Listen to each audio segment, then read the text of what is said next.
This is Phoenix FM.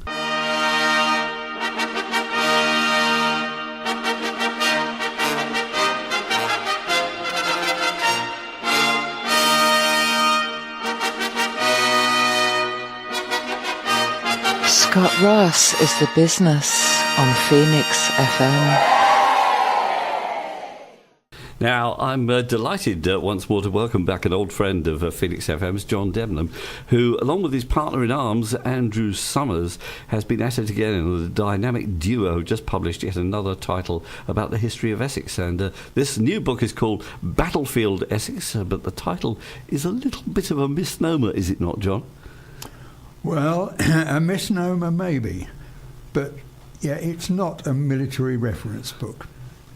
It's rather a record of the trials and tribulations of the past 2,000 years on Essex soil, from bloody battles, social protests, to legal wrangles, many of them violent and deadly, but some that didn't involve the loss of life, but at the same time were very angry. Now, indeed, from what I've seen, you've covered what I would call real conflicts, such as those involving Queen Boadicea and the Romans, notably in Colchester, the battles between the barons and King John after he reneged on the Magna Carta, the Peasants' Revolt, the English Civil War, and riots resulting from the Industrial Revolution and Enclosure Acts. But you've also looked in some detail at the seaside invasion of the mods and rockers, the rise and fall of pirate radio, labour disputes, and of course the battle over the Dale Farm. And I think I'm right in saying that we've covered a number of these before. So perhaps before today we could look in detail at just a couple of these lesser known incidents. So could we start by going back to the days following the rout of the Romans and the arrival of the Anglo-Saxons? Indeed. The Romans left and then the Saxons came around 450 AD. Now there must have been conflicts, as we know from the weapons found at Sutton Hoo or with the Saxon king Sebba's grave, excavated in Southend a few years back. However, records of Saxon battles are non-existent until the Vikings start to arrive, and their attacks and invasions began to be chronicled. And just what are these? Well, let's talk about Alfred the Great's time. Yeah. When England was divided on a line from East Anglia to the River Mersey, roughly. The Danes ruled the northern part and Alfred the southern, Wessex. And now in 892, the Vikings launched a major attack to conquer Alfred's Wessex, with 250 ships landing near Ashford in Kent and a further 80 led by Haston the Black landing on the Isle of Sheppey. Now Alfred, maybe fearing a pincer movement, attacked Haston first, forcing him to flee Sheppey across the Thames to Benfleet, where a Danish settlement of shipwrights had been established for some years. Haston set about fortifying this settlement to make it his base for raiding up and down the River Thames. And more Danes fleeing from Alfred's army arrived in Benfleet, and the last thing Alfred needed, so close to London, was a heavily fortified enemy. So his son Edward and son-in-law Ethelfled raised an army in London and marched along forest tracks down to Hadley in Essex.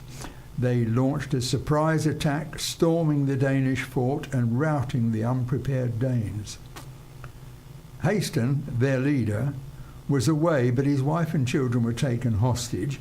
The fort was destroyed, the ships were burnt, and the survivors fled to the Danelaw settlement at Shoebury. Do we know where the Viking vessels were actually anchored? Well, we know, as far as archaeological surveys have suggested, that the probable site was on the Canby side of the railway bridge to the drainage streams of Church Creek, which is behind St Mary's Church, and behind the Anchor pub to the back of the Moorings Hall. It's the area from the railway bridge to the Helmet and Hoy pub that is likely site for the burning of the ships.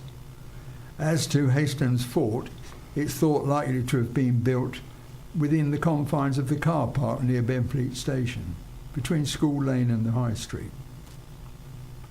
Now, I know there's a lot more about Viking activity in your book, including details of the battles of Malden and Ashington.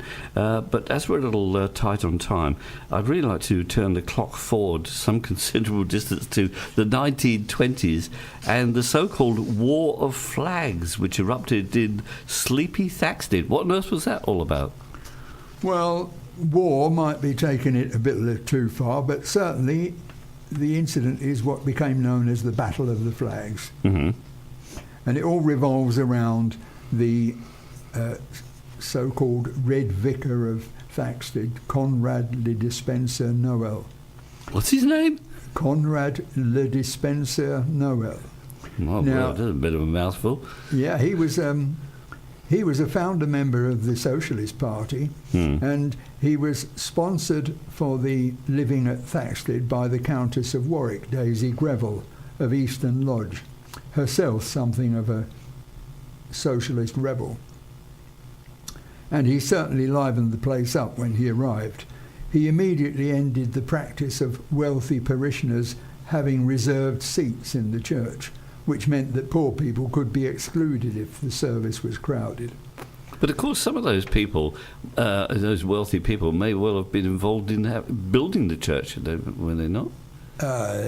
It may well be, but Conrad was a great believer in equality of everybody, right. And he wasn't having anybody pulling rank on it. So not in his services. Yes. But it was what caused the problem really was his Irish and socialist sympathies that proved most controversial, because shortly after the 1916 Easter Risings in Dublin, which was a hot topic at the time, he was given a Sinn Féin Irish nationalist flag by one of his parishioners, an Irish lady. And he set this up beside the English St George's flag in the church. And soon after that, he added a red flag, the emblem of the socialism. And he had also set up a chapel in honour of John Ball, the priest and martyr prominent in the peasant revolt of 1381. These actions went largely unnoticed until he moved the flags to a prominent position early in 1921. And at that time, the Irish insurrection had become very bloody.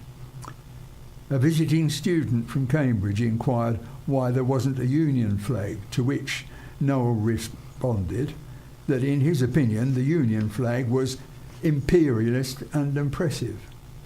I would have thought these days it's more likely that the students would have been supporting him. Well, yeah, that may well be, but at that time, obviously the nationalist fervour was on the increase. Indeed. And the Cambridge students, for a start, took great exception to this, and it got so hectic that mobs of up to 3,000 descended upon Thaxted on at least 5 occasions, intent on removing the flags and banners. I mean, on the 21st of April 1921, hundreds of students arrived from Cambridge. Forcing their way into the church, they tore down the offending flags, which Noel simply replaced. There were numerous disturbances in the street with running fistfights and even reported gunshots. The questions were asked in Parliament, and eventually the Church Consistory Court adjudged that the flags were illegal under ecclesiastical law.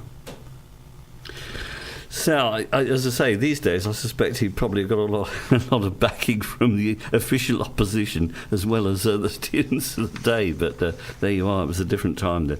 Now, I'm really sorry to say, but of course we have run out of time, and we haven't even touched on a fraction of the subjects covered in this new book. All I can say is that it has to be one of the most fascinating reads that I've had the pleasure of enjoying for many a long year. And if you're in any way interested in history, especially as it affects our county, this really has got to be a must-read for you. So come on, John, you've got to remind us of the title, where it's available, and, of course, the price. It's called Battlefield Essex, and it's available from all bookshops and book wholesalers, or direct from the publisher, or online at www.essex100.com, and it's priced at just £88.99. Good stuff. Thank you very much indeed for that, and we'll put all of that up on the website. Thanks. This is Phoenix FM.